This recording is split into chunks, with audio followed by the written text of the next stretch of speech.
Chris, Eric, congrats on Spider-Man Far From Home. The fans are loving it. It's another, I think, huge success for the Spider-Verse. Fans loving it, critics loving it, crushing at the box office right now. Did you ever consider calling this movie Spider-Man Peter Tingle? It's my first question for you. I don't know why. I'm just going to go right in. I don't.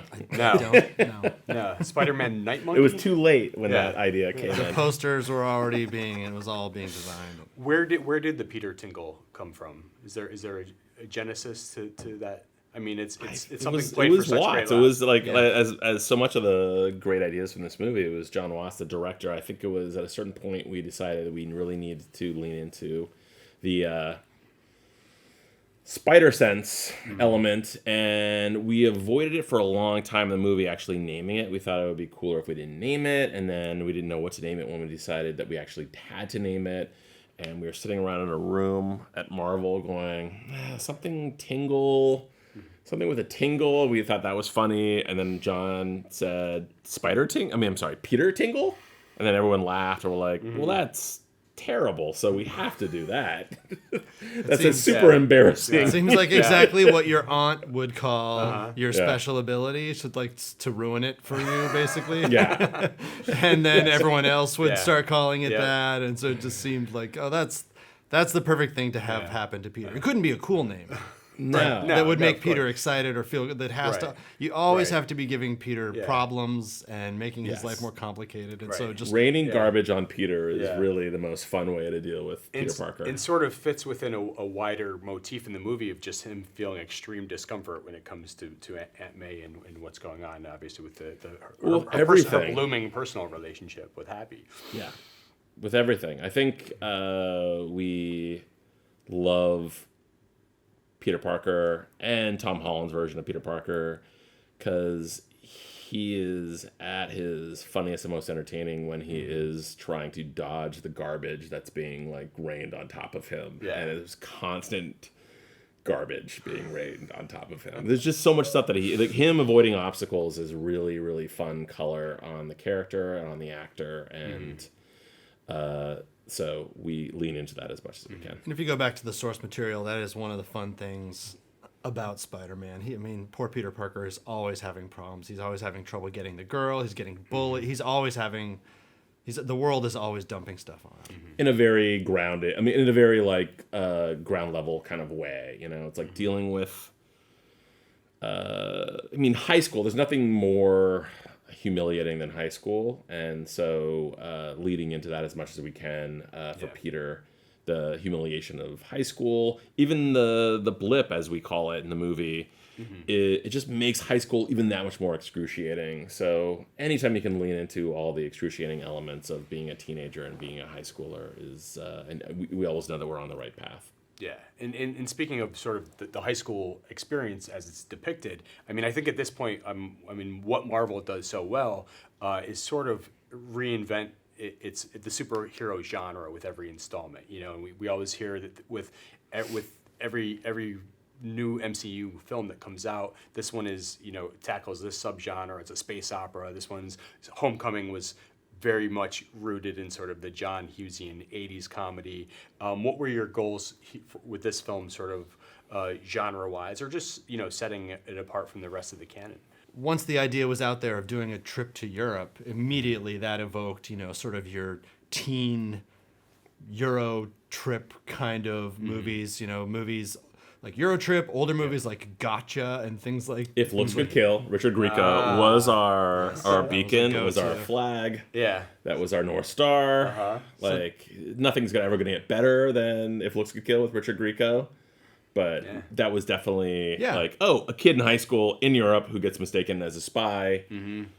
Pretty much, juggling both the high school elements and the Mission Impossible elements. Yeah, Peter thinks he's going to Europe to just have a fun high school romp. Yeah. And basically a James Bond or Mission Impossible happens to him. He thinks he's going to end up in one thing, and then he ends up in another. Right, because so much of it is we obviously had so many bills to pay with Endgame, and Endgame, there are huge consequences to that movie, not only for the world, but for Peter emotionally and personally. So we knew that we wanted to have a fun romp, but ultimately that those emotional and personal elements would have to start being part of it. So the movie is actually kind of an inverse of Homecoming, whereas Homecoming was so much about like trying to prove himself to Tony and prove himself as a hero and to become an Avenger. And this is there's so much psychological toll from Endgame that he wants to run away. He wants to just be a kid. He doesn't want to be a hero. He wants to not have the mantle of Tony. He wants to run off and have a romp. And so the whole movie is dealing with that tension, that push and pull of, I don't want to be a hero. I just want to have fun. I want to be a kid, but you know, elements are sort of lined up against him. Especially considering what he just he just endured. By the way, thank you for bringing up If Looks Could Kill. I've not thought about that movie in at least 15 years, or Richard Grieco. No disrespect to Richard Grieco. But yes, that's a call. That is a callback right there. But speaking of Endgame, I mean, is that daunting being the guys charged with following that act? Yeah. Yeah. No big deal. But we knew at least like because our mandate was not like, oh, you have to top Endgame. Like our mandate was, guys, this is like it's been a sucker punch for the world, like with this movie. Do something fun. Have a lot of fun with this. Right. Obviously, there's things that you guys need to deal with, but make sure this is like a really fun movie. And so it was really fun after everything that Marvel and the filmmakers, Russos and Marcus and McFeely had done with that movie. It was like, oh, we got to have fun with, like, what does it mean when someone blips away? What does it mean when they blip back? And we get to have, like, the ground level fun of dealing with those giant cosmic questions that we had. I mean, the whole team had a great time with, like, what does that mean? Like, do your pets blip away? Right. Like, if you blip away and your brother's younger than you and you come back and he's older, what happens to like the kid who's like 11 years old and now he's like the 16-year-old hunk that you're now competing against? All those things were just really fun elements that we got to deal with in a very comedic way. Yeah. And as much as I'd say we might have felt some pressure, but Endgame also created great opportunities. You know, the trauma of what Peter goes through in Endgame then creates this huge opportunity to mine that and see where does that take him in our movie. And it's only because of everything he went through in the Avengers movies that we get to this place with our character. And no one's ever had a chance to be there with Peter in that exact situation before. So that was a great opportunity for us. I think Kevin has said this is really like the close out, the final punctuation on phase 3. Right. And so there's definitely that element of how do we tie the bow on all that, and also open the door to, the next chapter for, this character. But yeah, we were definitely, there's no way you could deny dealing with the Tony of it all and wrapping things up in a certain way and seeing how the world is responding to Endgame. Director John Watts told us that he had actually initially hoped to even further explore the blip and the effects of the blip. Was there a lot that you guys wrote around the blip at different points that didn't? We just had so many questions. It sounds like yes. Because we didn't even read it. They were, they told us what happened. We're like, wait, what? Because we started working on this before Infinity War was even wrapped, and they were still working on it, and and they keep everything very tight to the vest. Sure. And we were like, wait, everyone, like half the universe blips away, and like, oh wait, then everyone comes back. What does that mean? Everyone, like all life, all pets, pets, animals, bacteria, the bees. And if you come back, if you're in a plane, and then you blip back, but the plane's not there anymore, then what happens to you? Someone writing about this, and we had the same questions, and they were like, no.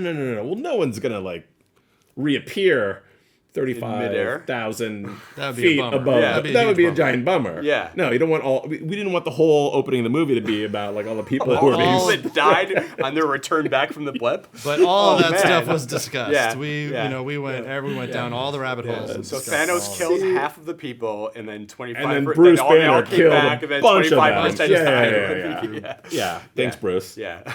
Thanks, Hulk. I mean, blip is something that is now firmly part of our lexicon thanks to this movie. Was it always called the blip? Like from the moment they guys? It's so funny. We talked about this. It was early on in the story breaking where I think someone from Marvel was calling it like they blipped away, even though they knew it was they snapped away. But like what I love about it was that the world, like we took it and it became then our lexicon in the writer's room with everyone for 6 months because we didn't know any better. And I really like the fact that the world came up with their own terminology for this crazy thing that happened because they weren't there when if you think Thanos about it, snapped. Anything that significant, there would be lots of different names for it. The world would be reacting in all kinds of ways, and they weren't there necessarily. They didn't see that, and so I think it was a smart decision made early on by someone smarter than us. But I just hope someone trademarked it and made money off it. That's all I want. I want who's their Pat Riley who's repeated this? What were some scenes that you guys wrote that were blip related that didn't actually make the final cut? Boy, I think we had more stuff with Aunt May talking about with Peter about the blip, and we had. I think we had they maybe more even stuff. Shot something. They were or maybe Watts was talking about doing something like showing someone's pet, like we were going to do maybe in reshoots, like a pet blipped away and then blipped back. But pretty early on, like we knew like that we were going to open up with Midtown News and showing like home videos around the school and the band and the basketball practice. I'm trying to think if there's anything else though. Yeah, I can't. I mean, a lot of stuff was discussed. I don't know if we actually if it made it to script because I mean, early on, we were realizing this is all great stuff to explore, but we have to do this economically and efficiently and just get the story started. Right. Like, we had a lot of bills to pay. It's exposition, right? It is, and so we got to pay those bills and get everyone up to speed. But we also have to just get the story started.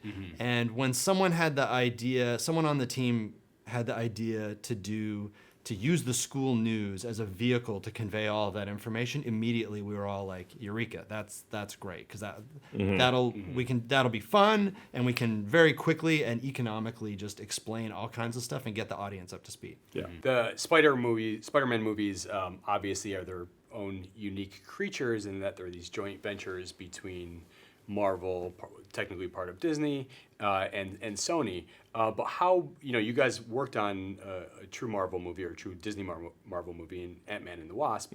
How baked into sort of the MCU pipeline are these movies? Was it the experience very similar working on a Disney Well, it's funny. MCU This movie? one was very similar because when we were working on Ant-Man and the Wasp, it was going to come 2 months after Infinity War. Yeah. So Infinity War was, again, this giant epic thing that had, like, this emotionally draining ending. And they were like, just have fun. Just, like, have fun. Like, just make, like, have it be just a fun ride. Yeah. And we were then going to be doing the movie after Endgame, and we were kind of given the same thing. Like, just have fun. Just have fun. Yeah. Ant-Man and the Wasp was a little different, obviously, because it wasn't directly tied. It wasn't like... there was obviously the mid-credit tag that had the blip happen. So we knew that was already written and it was going to happen.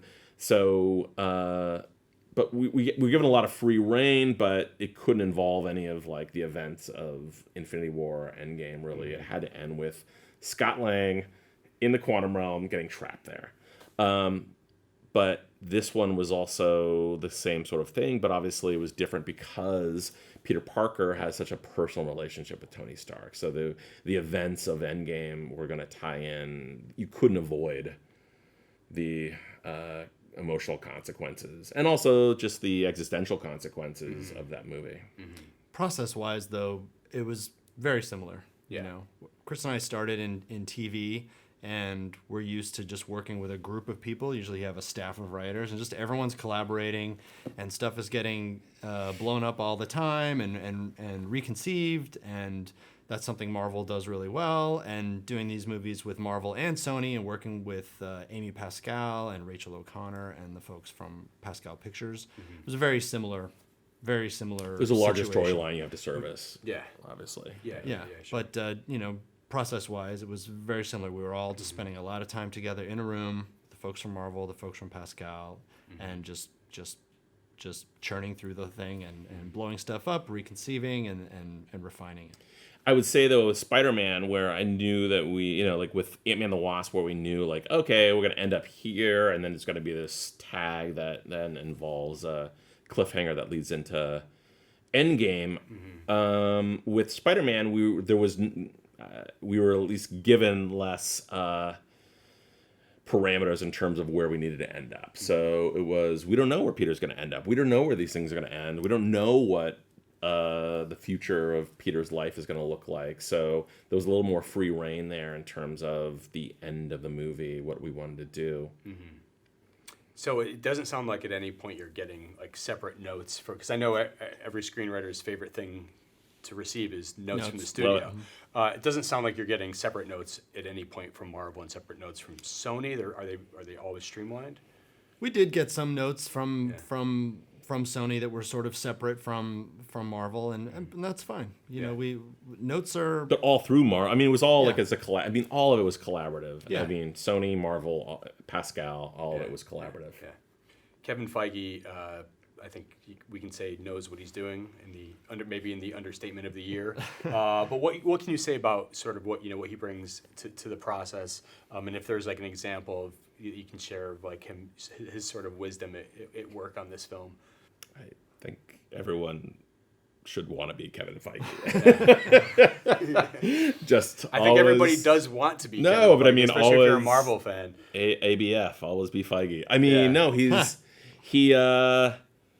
really has. I think his drive is to he's never worried about anything than what's the coolest story, what's the best story, I really think everything harkens back to Kevin Feige sees everything as him as a teenage boy watching movies that he loved, whether it be Poltergeist or E.T. or whatever he was watching, and he just wants to like recreate, like, what would I as a kid want to watch? And that's just a great. I mean, it's all creative for him. That again, we see, and that might be really naive, but it always like sitting in a room with him. He always has like the best fix. He always it's like this. He really truly is. When we're in the Marvel rooms, it's like, oh, like the best ideas win, and there's no ego, and often he has the best ideas. I think one of the best things about working with Marvel is there's a whole attitude that just we can keep making it better. Let's never just rest on our laurels. Let's just try to make this scene better. Let's try to make this sequence better. Let's try to make this half of the movie better. There's always, and I think that starts with Kevin. And as Chris said, it all comes down to him just being a huge movie fan, and he just wants to make a movie that he would want to go watch and have fun. And so the whole team is just always just excited to try to make it better, and all the way up to the end, we're still working on making the movie better. Again, I think this might be apocryphal, but and I'm probably gonna get this wrong, but I at the premiere of Far From Home, I was standing outside the Chinese with Kevin and Phil Lord, and we were just talking, and we're like, oh, someone made a joke like, oh, well, if it doesn't work, we can still reshoot something. And I'm like, ha ha ha. And he's like, no, you don't get it. When we made Avengers, we didn't have the shawarma scene. We premiered it, and we didn't have the shawarma scene. Like the end, like that tag scene, we're all sitting around. He's like, and they came up with the idea, and they'd already had the premiere, and someone was like, wait, everyone's in town. Let's just shoot.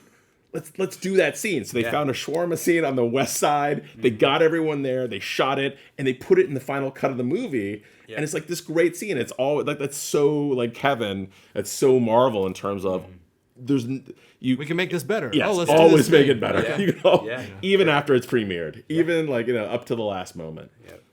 So anyway, that's... By the way, I'm glad we talked some Ant-Man and the Wasp, because now it's helping me put this together that you guys are sort of the go-to fun guys after all the heavy stuff in the MCU, between following up Infinity War and now having to follow up. We like to think of ourselves as the palate cleansers. The palate cleansers. Yes. No, it's been used for both Ant-Man and the Wasp We've been and described. Far From Home. Oh, thank God. We're just the amuse-bouche. We make amuse-bouche. Yeah, what kind of light, fruity sorbet would you like? Well, you did have I think a pretty heavy responsibility in Far From Home in sort of paying tribute to the late heroes of Endgame, particularly Mr. Tony Stark, who is not in the film, but his spirit lingers. Yeah. And how did you guys sort of approach that? How much his spirit would linger in the film? I'm making him sound like a Force Ghost right now. I mean, we knew that was going to loom large, and that would be front and center. It would have to be. Yeah, as much as the mandate, we said, was have as much fun as possible. It was like... That's... Everyone knew. We all knew. Everyone on the team knew. That's where the story was going to go. It was going to... over several movies, this relationship between Peter and Tony has been built and very effectively, and so now we have to deal with it. Hamlet, guys, we made Hamlet. We made the MCU Hamlet. But again, we can't let it just become a sad, glum movie, you know. So we wanted to handle it respectfully and do justice to this kid who's lost his mentor, but also have fun. Yeah, So. and of course he takes on a new mentor, albeit somewhat briefly. Yeah. The film does, in a lot of ways, feel like a tale of two halves. The before and after the Breaking Bad of Mysterio. Did that factor into the writing approach? I mean, typically we always hear about the 3-act structure, but did you guys kind of look at this film in terms of the whole team? Marvel, Watts, Sony, Pascal. We all sat in a room for a long time, and we had a lot of different villains we went down the roads of. We kept on coming back to this iconic, great villain, and we were trying to figure out how do we make this character real and also part of this story that we're trying to tell. And it all came together once we all started realizing that this need for a father figure, this need for a surrogate father, a need for a replacement for Tony would be this guy who is the ultimate con artist. And so once it became a con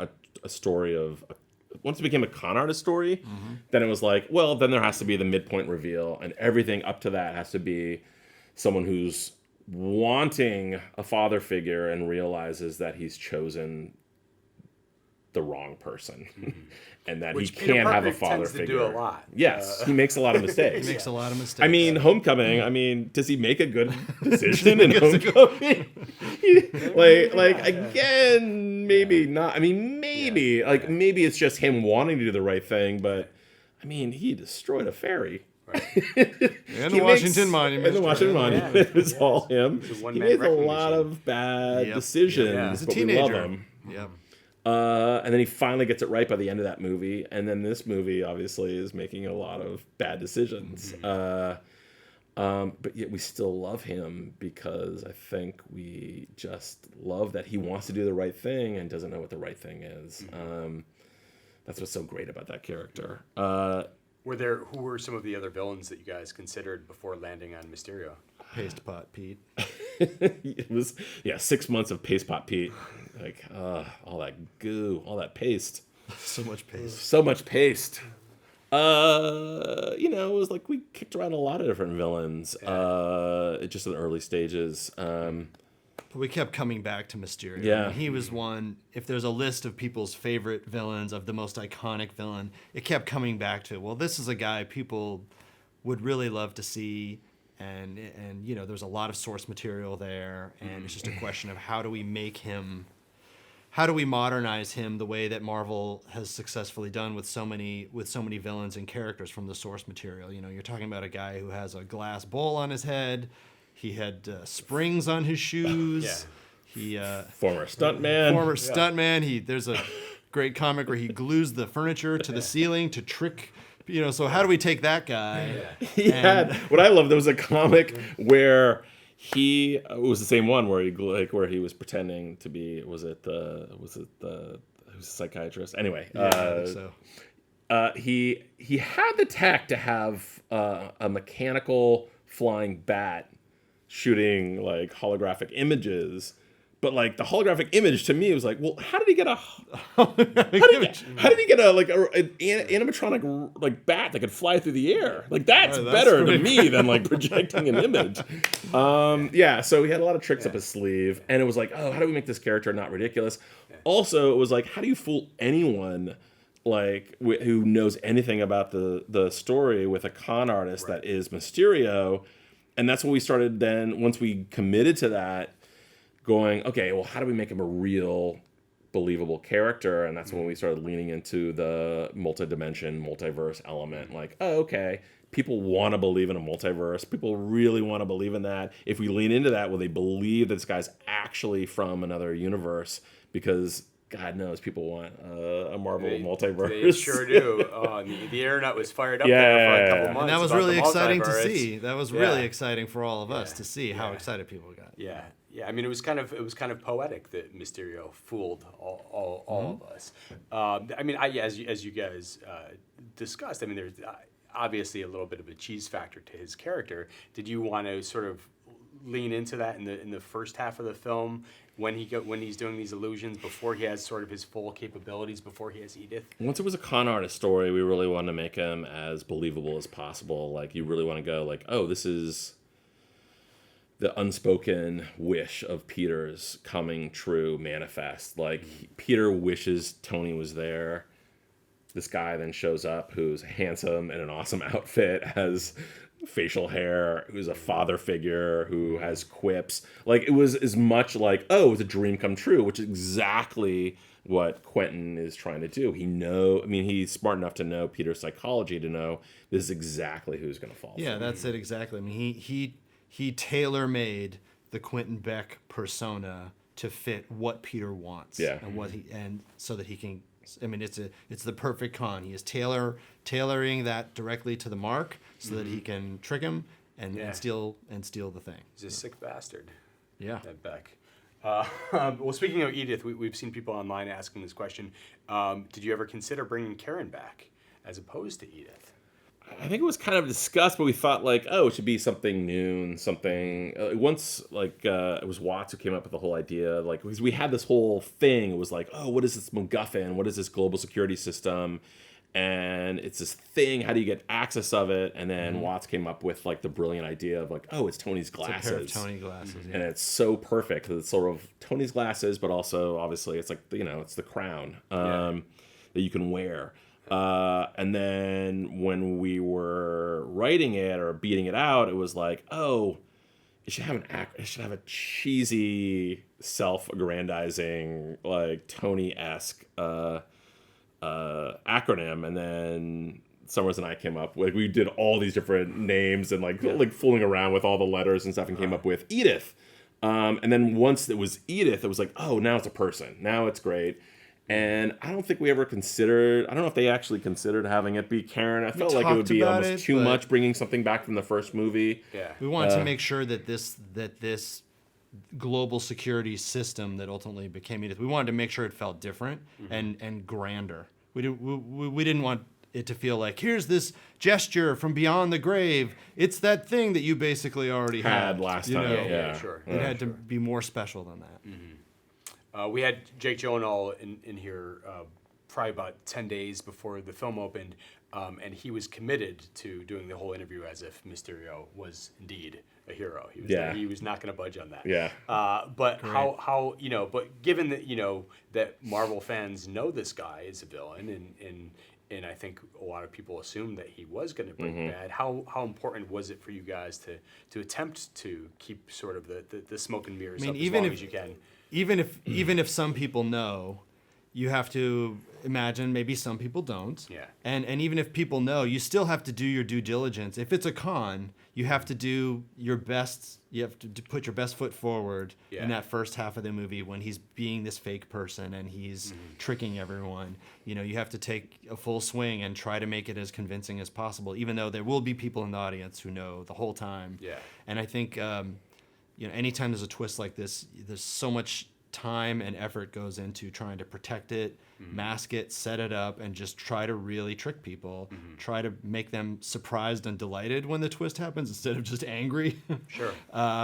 And I think one of the things that really helped, this is what you hit on earlier, when someone on the creative team floated the idea of mentioning the multiverse, it was probably John, that immediately we all sparked to it because yes, that will help the con, because there's so many questions you could ask the con artist, and he can just say, sorry, multiverse, and you just believe you have to. But not only that, you're playing on the audience's desire for the multiverse. Everyone wants a multiverse. Yeah. Oh, we got this. Which was accelerated from the animated film. Exactly. And It's like, oh, by the way, on the horizon is the Into the Spider-Verse. Yeah. So that probably helped us win over a lot of people who maybe would have immediately assumed he was a bad guy, and maybe now they're willing to think, well, I know these comics, multiverse. Maybe in this situation, he is a good version of Mysterio. Because obviously we didn't fool a lot. I'm sure a lot of people were like, I had friends who were like, I knew that that's what you guys were doing, but we also had people who are huge comic book fans, like who actually like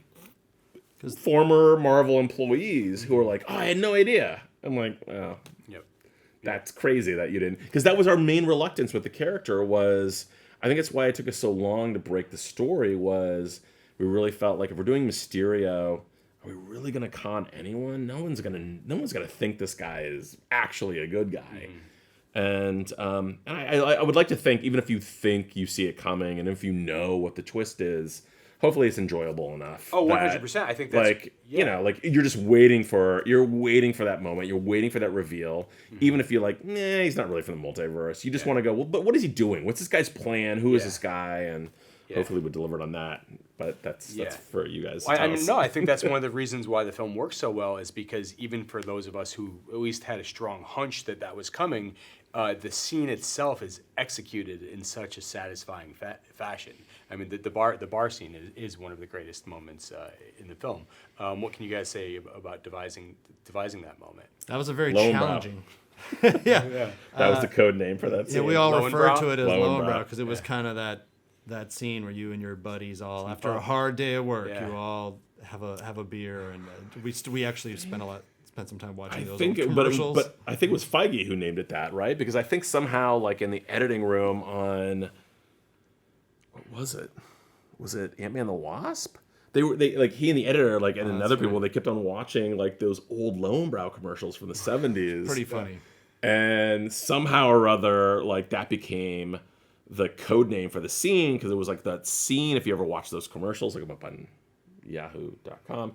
Nice. But it's like smart. But it's like everyone's sitting down and they're having I'll have a steak and a Lowenbrow. It was a hard day at work, but we did it, guys. That became like the code name for that became like our North Star for that scene in terms of the reveal, and now we still all have these to friends are like having steaks and Lowenbrow. We still need to do that just because we made it through that scene.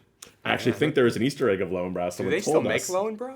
I think someone looked it up and they do make it somewhere. I used to like Wildcats as kids, and I had the Lowenbrow. But that scene was in the Berlin sequence. Apparently, like when he's like coming into Berlin, in the background of one of those scenes, there's a Lowenbrow sign that they inserted. So look for it. See you the third time, guys. But was Easter egg in this movie. But I was saying, like, we still need to have steaks and a Lowenbrow just to celebrate making it, because it was that scene. Because that scene was one of the hardest. Yeah. You have a lot of, you're completely changing who the notion of who this guy is. You have to, as quickly as possible, get the audience up to speed. You want them to enjoy the surprise, but then you don't want them to feel confused. So we had to very quickly explain who is he really then, and what does he really want? And it's one of those scenes where someone is explaining what's happening to everyone in the room who already knows. Right. And it's really challenging. One of my favorite scenes ever. Favorite kind of scenes to write. The whole team. You know what I'm talking about, Janice. Yeah. Joe, how long have you and I been brothers? A long time. Let's talk about, it's one of those it's like the pilot. If you ever watch a pilot, like if someone is a brother and sister, you know it because in the act 1, the brother will call his sister sis. Yeah. And like, oh, because you have to establish we're in a that. pilot right now. Yep. So we've, in every movie we do, there ends up being one scene or 2 scenes that are just those real. That was the toughest one for you guys. Yeah, it's just a real gorilla because there's Hiding the ball is tough. We did it in Ant-Man and the Wasp, where with Ghost, like you had to we hid the ball for half the movie, and then it's like, okay, now here's Ghost, and now here's Lawrence Fishburne, and so it's Hannah and Lawrence Fishburne, and you just have to try to do it as quickly as possible. Otherwise, you have to front load who the villain is and what he's doing the entire time, and right. then you can't have the fun of a twist. Yeah, if you're withholding from the audience for a while, then sooner or later you have to pay that bill. And so it was really challenging for everyone on the team. And we spent a lot of time with the whole creative team just talking about that scene. Thank God Did various Jake versions. sells that scene so well. Yeah. He really... Is Mysterio really dead? There's theories out there. Is there a company line I have on this not one? seen Jake's contract. I have no idea. So you're saying there's a chance. You're saying there's a chance. No idea. As I think as you've gotten from this interview, Marvel and Sony do not tell us much. They can't even assassinate us because we don't know. There you go. Have the intel. Plausible deniability. Yeah. Speaking of keeping the intel out of certain people's hands, Tom Holland is one of our most beloved, cherished leakers when it comes to the MCU. Yeah. How much of the script did you have to redact from him? I don't know. That's a good question. I don't recall any redacting or anything, but certainly possible. Marvel does. I mean, I have to hand it to them. They have some huge secrets to keep, and they do a really good job. Yeah. But they would always keep us. They would always tell us what we needed to know, but that was it. Yeah. They're very serious about keeping that secret. Yeah, we were told the 5-year gap, and Tony's situation, and that was it. We could always ask. We could always ask. We'd be in a room so often, like, well, can we do this? And then what if he's what if so we could call on Cap, and then they'd be like, no, yeah, you can't. No, like, oh, does he die? And we had remember when they were pitching a whole thing with Hulk. Remember? Yeah. We had a whole thing where like he runs in he goes to Hulk. They're gonna go to New Asgard. And, I mean, we had a whole sequence where he's gonna go to Asgard, New Asgard, and whatever in Scandinavia. Yeah. And it was always like this kind of thing where they'd look at each other and like, well, that's not gonna fly. I can just tell. I was going to ask about sort of the potential involvement of at least the other Avengers that were alive. I mean, there's a line about how they're all busy. Is there a whiteboard somewhere where we had a lot of questions about that? Like we kept on saying, who's left? Like who would he call upon here? Who would Nick and Peter call upon here? And then very very early, I think it made it into some articles about like, oh, like, what if he's like leading Sam into the charge, and it's like, oh, him really stepping up like as leader of the Avengers, and we kept on saying, but who are the Avengers at this point? And it really, like, so much of this movie is meta because we were asking the same thing, like, who's left? Yeah. Right. Well, like Jason Iannello in that opening, it's like, who's left? Is there a plan? Is there even the Avengers anymore? Yes. And then we would get a lot of nothing, and we're like, okay, well, that's dialogue. But the challenge was, as much as we would have loved to incorporate someone else from the Avengers, we were also trying to tell a story about Peter feeling like he's all alone, and that people want him to step up and take this mantle and things. So we wanted him to feel, if you had a wealth of other people just popping up, then it wouldn't have felt as much pressure. Yeah. And so ultimately everything is in service of the arc of your main character. And so, for a lot of reasons, we didn't incorporate some of these other folks, but that's the main one. So it sounds like at points you had designs or a wish list for people you wanted to incorporate. Did it ever get to the point?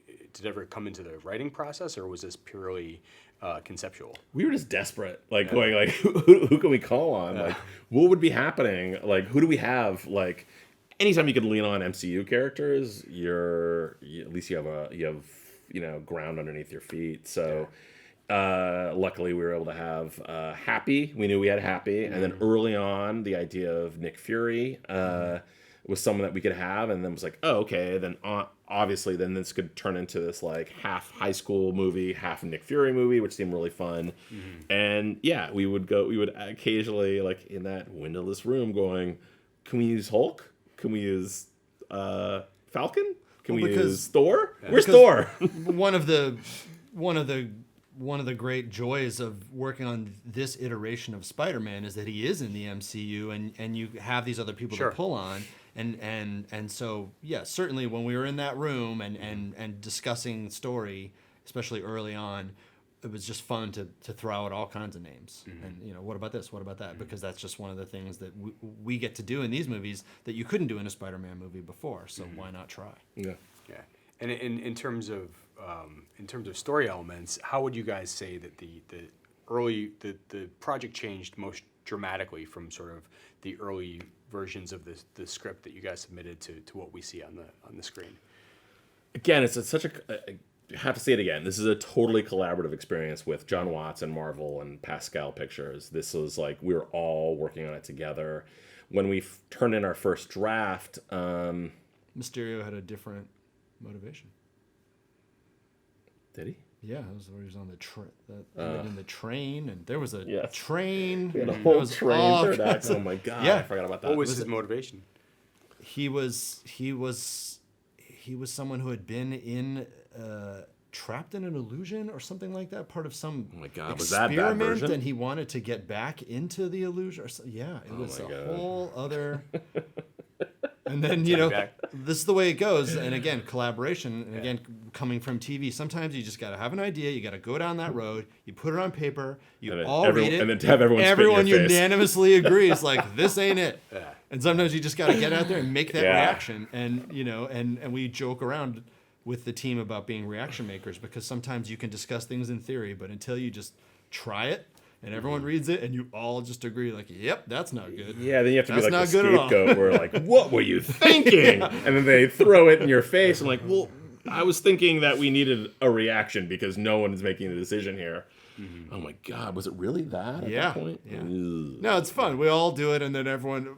But we've worked so much with the same folks that it's fun. We're really good at showing people absolutely don't do this road. But we're on. I mean, I think we've worked together. This whole team has worked together enough now that it's like there's no blame game or anything. We just sort of have a meeting. We sit down. And we're like, all right, well, we tried that, and. That's not good. So let's just lesson learned. Let's all put our heads together and let's figure something else out. And that's how you get. Again, it always comes down to just we can always make this better. Plus, if you throw out an idea that doesn't work, when you come back with a better idea, it seems even better by comparison. It sure does. So, were there any? So Peter Billingsley comes back. That's a great Marvel deep cut right there. Were there other characters that you guys once you start leaning into the MCU, like I think once it really started coming together once you go, oh well, he's doing illusions. Someone had the idea of like, well, what if it's Barf? What if it's the holographic tech from Civil War that Tony had developed? What if it was, and then you're like, okay, well, yeah, what if this guy actually invented that tech? What if he's the behind the scenes guy? And then he becomes tied into Tony, and then if he's tied into Tony, obviously he has a tertiary relationship to Peter, particularly if like he was passed over by Tony in a way, and then Peter was actually chosen by Tony to not only be a protege but also then be handed to like this giant $1 billion global security system. So that's when things started really tying together. When we came up with the Barf idea, and once we realized that, what if he actually worked for Tony? Then it became really fun, the whole idea of like, oh God, what if you could do a whole reveal where everyone in his crew, because he's going to need a crew, he's going to need a production crew, he's the director, these are his crew members. Then it was like, oh, they should all have worked for Tony, and we can all tie it in that way. There were actually in certain versions earlier of the movie that were shot, you see like Guterman and some of the other people actually place those actors in previous scenes from Iron Man movies, so that was kind of cool. And then it just felt like, oh well, maybe we don't have to show everybody work there like in flashbacks, but we had them. That was just one of those ideas. So many ideas are are tossed around and discussed and evaluated, and that was just one of those ideas that once it was decided, oh, it's going to be the barf tech, and then we started discussing the crew, and it just all came together, and it was like, that's perfect. These people all worked at Stark. We can see, we can see Peter Billingsley getting yelled at by Obadiah, and all of that, and just everyone got really excited. So some of those were actually filmed, but didn't make the cut. Yeah, like I think the guy who was sort of the writer of the story, Guterman, named after a community writer, Dan Guterman. I knew that name sounded familiar. They took a scene from, I think, Iron Man 2, where Tony's drunk and showing off the suit, and he's blasting away at his mansion, and he shatters some glass, and you zoom in on that actor who was new to the movie, and then he gets glass in his eye, and from Tony shooting champagne or whatever he was doing. Anyway, so it was a really brilliant kind of thing, but it all got truncated for good reason. So, but the whole idea was, how do we place all these characters that were essentially, background characters in Tony's life, background characters in the movie. I mean, were there any other scenes that you guys shot that you were surprised not to see in the final cut? I don't think so. I think there were certainly scenes that got cut out for pacing and things like that, and that's just what happens. I don't think there's anything that we were surprised. It's you hate to see a scene. Erik shot a scene that his daughter dies at the Tower Bridge, and it was really touching and everything, but it just didn't seem like it was we didn't need it. You playing a father crying over. I just shot a scene myself. No, it was shot with him starring. You cameoed. Yeah. A little girl dying on the Tower Bridge, and it was so hard. It was it just sort of brought the whole movie down. That does seem like a bummer. Yeah, that doesn't seem like. No, I mean there was stuff in Act 1. There was fun errand stuff before he goes to Venice. You never make a scene hoping it gets cut. It's always. But sometimes it's just you just watch a sequence or an act or something, and you just realize we have to pace this up, and so anything that's not 100% essential. Maybe we got to trim it out. Yeah, but pretty much everything pretty much made it into the movie as is. There were not, it's sort of, by the time we got in front of the camera, it was what it was. Of course, there's a will they or won't they that bubbles up between Peter and MJ. Yeah. Was the plan always to bring them together by the end, or risk a fan revolt? I think so. I think early on we settled on the idea that we wanted to have them, have a nice kiss at the end of the movie. I think we consciously knew we didn't want it. We didn't want it to come in the exact form that maybe you had seen in previous movies, so we wanted to try to differentiate it. And but the sort of journey of how they get to that kiss was a larger question that took a little time. When are they going to be? Are they going to be on the outs? When are they going to finally start to be open with each other about their feelings? And then, of course, the whole idea that he's going to confess his feelings, and then suddenly, in that very moment, she's like, "You're Spider-Man." That was a big idea. That when that came up in the creative team, it was sort of scary to everyone, but at the same time thought, oh, well, that would be a great way to differentiate this from maybe love stories we've seen before with Peter Parker, where just as he's about to say something to the girl he likes, she's just like, oh, I know who you are. I figured it out already. Yeah. I definitely think, particularly after so many Spider-Man movies, Watts and Sommers and I and the whole team, we feel like any way you can sort of undercut and subvert expectations, because everyone's sort of seen everything at this point. So that led into the idea of MJ already knows that he's Spider-Man, which was Watts's idea, and let's actually unmask him by the end of this movie, so that we're no longer doing sort of this masked vigilante. Those are always our instincts with all of this story stuff. Like, how do we subvert every scene, every moment that we can? Did you guys write the end credit scenes as well? the end credits reveal was actually the actual ending of the movie, and then they decided to make it a mid-credit tag. Which was when Jameson comes on. Yeah, so the movie used to end with Peter saying goodbye to MJ, hopping up on the lamppost, and then seeing that on the screen. And it had been discussed for quite some time, like, oh, should we use that as one of the things in the credits, or should we? And we there were different cuts where it was tried different ways, and I'm glad they ultimately it was done the way it was, because it just makes for a great credits sequence. That had to be a delight for you guys to get Simmons back and write for such an iconic character. Yeah, it was amazing. Yeah.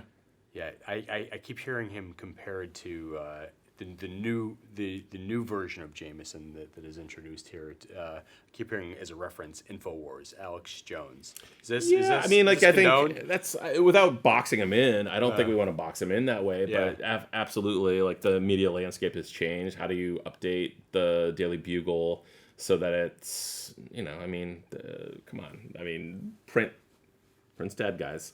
And it seemed like a great way to update him as someone on the internet who has his own news service, who is finding the truth. Yeah. I think we might have done that anyway, but especially if we're bringing back J.K., it just felt like, okay, well, that idea was floated early on to bring him back, and everyone was really excited about it. But let's do it in a different way. Let's not just bring him back as the exact same person. Everything is different. Things have changed in media anyway, so let's reflect that, and let's find something more interesting. End credit sequences typically are either sort of standalone or they're looking forward. What's so brilliant about that last end credit scene in this film is that it makes you reevaluate everything you've just seen when it comes to the Nick Fury and Maria Hill reveals. How much, what can you say about that in terms of like the writing process if you're writing those characters differently, all things considered? That was a Watts idea that was floated for a long time, like one final con artistry trick. I mean, the whole movie's about deception. Some of the best con artist movies always have that final twist at the end, and I thought it was a great idea because you could have one final twist and also dispel everything that you've seen up to that point and make you question everything you've seen. So, but we didn't write him any differently. I mean, again, if you're trying to pull a con, you have to make things as authentic as possible before you pull the rug out, and so we wanted Peter and everyone to believe that this is Nick Fury. We wanted the audience to believe it was Nick Fury, and so we wrote him exactly the same. You didn't want to, so there was never the thought of sort of like throwing a little tease in there that might like make people question what's going on or reward people on sort of like maybe John did. Repeat I don't know if there's anything specific though in terms of, I think someone said like, oh, the way he cuts his toast or something like that. Maybe that's a John thing that he did in terms of like little hints, but we wanted to make him as authentic as possible, but also want to cover ourselves so that we never had Maria and Nick like alone together, where you would then question on second viewing, why aren't they just talking to each other? Why didn't they sort of just assume their normal form in that part? Why didn't they, things like that?